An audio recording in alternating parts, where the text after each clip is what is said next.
అరే ఇదేందబ్బా, ఇద్దరు కాగితాలు చూపిస్తారు, ఇద్దరు చెప్పింది రైట్ అంటారు. అట్లాని అవి ఎవ్వలకాలు తయారు చేసిన పేపర్లా అంటే సర్కారీ గదేనుల్లా కృష్ణానది మీద ప్రాజెక్టులు ఉన్నాయి కదా, వాటి మీద పెత్తనం సెంటర్ వాళ్ళకు పోయిందట.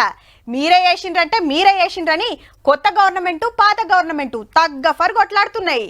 10 ఏళ్లలో కేసీఆర్ గారి ప్రభుత్వం కేఆర్ఎంబికి ప్రాజెక్టులు అప్పచెప్పలేదు.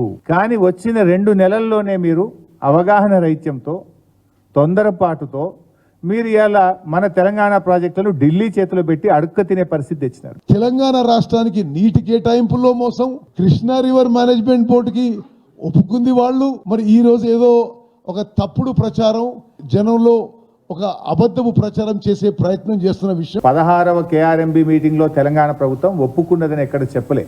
ఇందులో ఆంధ్రప్రదేశ్ ఒప్పుకున్నది, తెలంగాణ ప్రభుత్వం యొక్క నిర్ణయం ఇంకా పెండింగ్ లో ఉంది అనేటువంటి విషయాన్ని ఈ ప్రాజెక్టులు అప్పచెప్పడానికి ఆనాటి టిఆర్ఎస్ ప్రభుత్వమే ఒప్పుకుంది, మినిట్స్ లో రికార్డ్ అయింది. మీరు ప్రాజెక్టులు అప్పచెప్పిందే నిజం కాకపోతే ఉద్యోగులు ఇచ్చే ప్రస్తావన ఎందుకు వస్తుంది?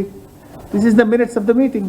200 కోట్లు కేఆర్ఎంబికి కేటాయిస్తున్నాం అని చెప్పి ఈ బడ్జెట్ డాక్యుమెంట్ లో ఉంది. రాయలసీమ లిఫ్ట్ను ఆపిందే మేము కదా.